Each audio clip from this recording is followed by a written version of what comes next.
Hello and good day. Welcome back to this channel. For today's topic, something very important. So without further ado, let's start.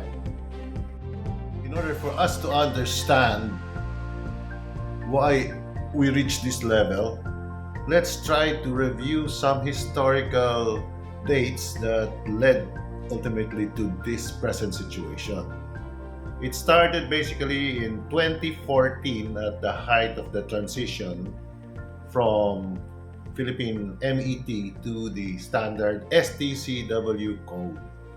And because of the fact that there was a transition at that time and there was a lot of difficulties left and right, and then suddenly Chad and Marina got their act together and they reviewed based on the EMSA audit findings and all that. They were able to come up with a series of Memorandum Circular Series 2014. This was the start of what you are experiencing now on MLC. Okay? This was designed basically to upgrade the license holders of PRC before so that they can qualify to sit or to have their license changed to competency certificates. So understandably, it was a transition wherein the lacking subjects or competencies were upgraded using this new series of memorandum circulars. And at the same time, those who were students at that time pursuing a career at sea, officer's career, the 2014 entries of students were the first recipients of this new curriculum, which STCW was integrated already. So by 2017, they will be already the products of the STCW inclusion. So it was well and good. It happened, and through the cycles and cycles of students and graduates and licensure exams, the MLC surprisingly was left out. Why? I really don't know, but because that was supposed to be integrated already.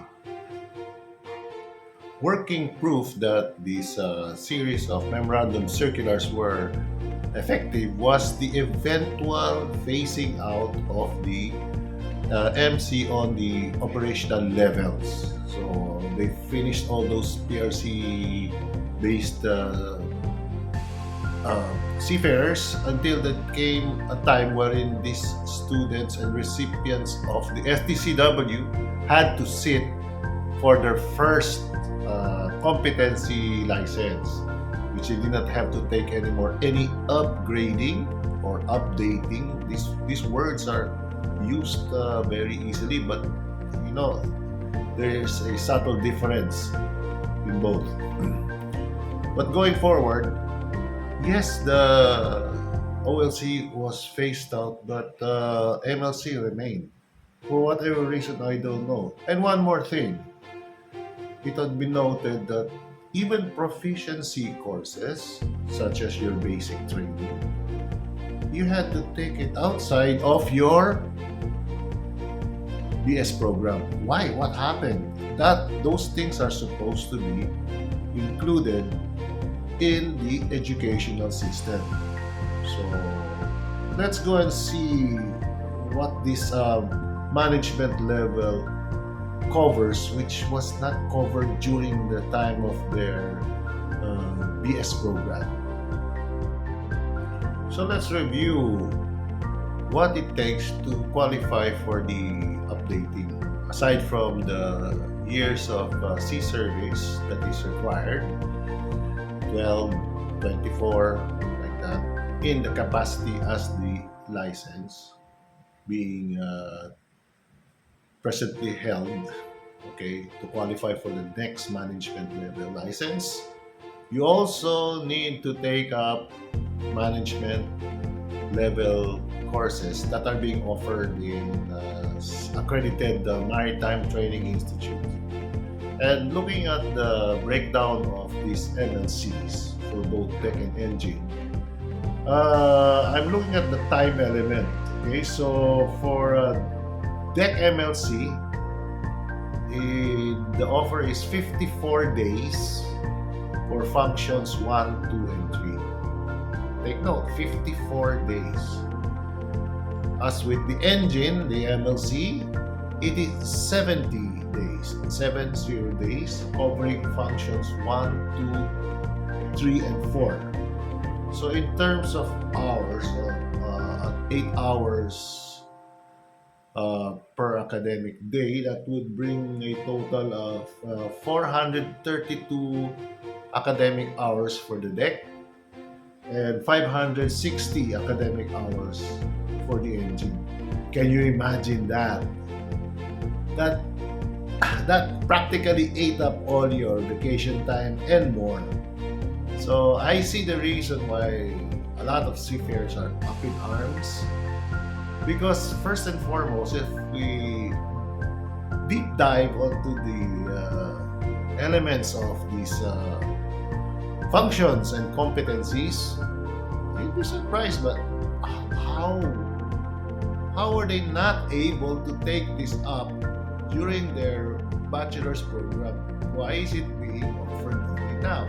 So let's take a look, because there are so many management courses and subjects that also can be taken during the baccalaureate program. So let's have a look. So if you will look in the table of specifications for the theoretical examinations for masters, this is basically the MLC that's going to be taken up in your additional training. Okay, so if you look here at the board here, it specifically targets masters on vessels class 1 or class 2, or basically unlimited license, which is 2-2. If you look at the functions, there are 3 as discussed earlier, but underneath there are competencies. Now, going to each competency, you can roughly say that these are part operational. Okay, so is there any reason why seafarers should take this kind of updating training again, when in fact I do believe that some competencies were already taken up in the bachelor's program? So we're having some more how should you say, it's more of an interpretation that I see that's coming into force here. Okay, so example is to plan a voyage and conduct navigation. This is part and parcel of every license operational level and management level officer. Okay, so before you reach master, you must have been a watchkeeper. Okay, there's no way to go about being a master and no experience in watchkeeping. So right there, off the bat, you have a C1, competency 1, that is the compliance to this theoretical teaching here in the additional MLC. Now let's look at the engine side. Same for 750 kilowatt propulsion or more. We have the class 1 or class 2 issuance. If you look at the functions, there are 4. Okay, so underneath is the competencies that go with the function. Looking at each one, you can roughly be able to understand that there are some competencies here that have been touched on the operational level. So there you have it. So, but if you look down, this is the examination guideline. So you're going to spend about 200 minutes, the time allocated in order for you to answer. And the passing mark is not 50%, it is more. It's a little bit higher. So I'll give you some time to look at it, but basically this is what you're going to take up as additional training prior to sitting down on the exam for the management level courses. And now for my take. The MLC updating courses, they hark back to the transition days of the maritime education and training system of the Philippines to the STCW code. Okay, it was designed to upgrade all the Philippine issued licenses before, which is PRC, to all license holders to be compatible to the STCW Certificate of Competencies, the COCs. You can't just change it. You have to take certain upgrading courses. And that was accepted given the fact that the PRC's issuance was not connected to the educational system, which was also an issue that was found before during the initial days of the audits. Okay? The STCW competency courses are leveled only on 2, which is management and operational. So they did away with the traditional ranking examinations of third mate, second mate, chief mate, master, fourth engineer, third engineer, second engineer, chief engineer. So do away with that. Have 2 examinations, which is operational and management. Okay, so with that, the Marina during that time released a series of memorandum circulars. It's the 2014 series of the STCW office, wherein it sets out the entire function and competencies that needed to be taken so that you can qualify to sit for the examination, the higher licenses and the lower licenses. Remember, this was 2014. We had about 3 years left before the deadline, unextendable deadline in 2017, wherein they converted everything to STCW. Okay. The initial recipients of this new curriculum were the students who enrolled in 2014. So after 3 years of theoretical academics and 1 year of shipboard, these new batches, 2017, so to speak, were already exempted from taking the OLC, because the OLC, the operational level courses, already included in this new curriculum, which was approved by Marina, which was approved by CHED, and that was the baseline for takeoff. So the cycle, as seen in the succeeding years, eventually washed out all these licenses that were issued by other agencies until such time that the seafarers taking or sitting to qualify for exams were already under the new curriculum. Hence, they did not need OLC anymore, upgrading. So, by attrition, the old licenses were slowly taken out of the system. The issue now is, if that is the case, what happened to the MLC? Why did the MLC remain as an extension program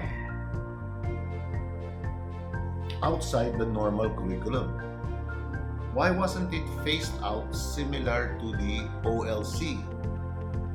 This brings us to the curriculum for the MET, okay, both deck and engine, which after several audits and revisions and audits again, raises a lot of questions posed by shipping companies, auditors, and the seafarer themselves.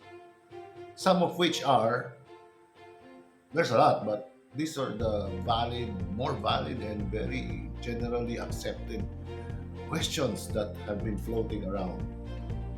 What did we really take after 3 years of academics and a year of apprenticeship? That is one question that also hounds me. Okay? Number two is the additional MLC part of the BS program or a postgraduate program? Now, this needs higher thinking, so we'll set that aside, but it is valid. And one more is, why is it that after theoretical part of their training, the seafarer has to take a host of proficiency certifications? Isn't this proficiency part of the new curriculum? MLC. Okay, given that the MLC courses or updating or upgrading, whatever it takes up such a huge amount of teaching time as discussed in the early parts of this video, what really was the content of the curriculum being used? How come this was not taken up? Okay, what is the rationale for this? And now we're going to take it up before we take the final examination. And for the final word, in the end, the first step in solving any problem is to honestly acknowledge there is a problem. And it is not the STCW code or the STCW per se, okay, on how the problem is coming from or where it's coming from. It is clear now that the problem lies in its implementation. Okay? In the Philippine Maritime Education Training System, there are a lot of entrenched processes which immediately set up roadblocks with change. You just have to accept the fact that if these things will not cooperate, coordinate, be open to changes, we will always have this problem. And mind you, Marina, being a flag state, has other activities than STCW. Marina is not STCW, and STCW is not Marina. And that is the final part. And so, I hope you enjoy this very interesting topic, which has taken years and years to correct and recorrect and change, but nevertheless, it has to go through change. There's nothing else to do but to adapt to the change. Okay? So with that, I say thank you. Don't forget to like and subscribe, and check out the descriptions for publications that are available in the local market now. Season of holidays, so to all of you out there, season's greetings. Have a safe journey at sea. Enjoy your families at home. God bless and goodbye.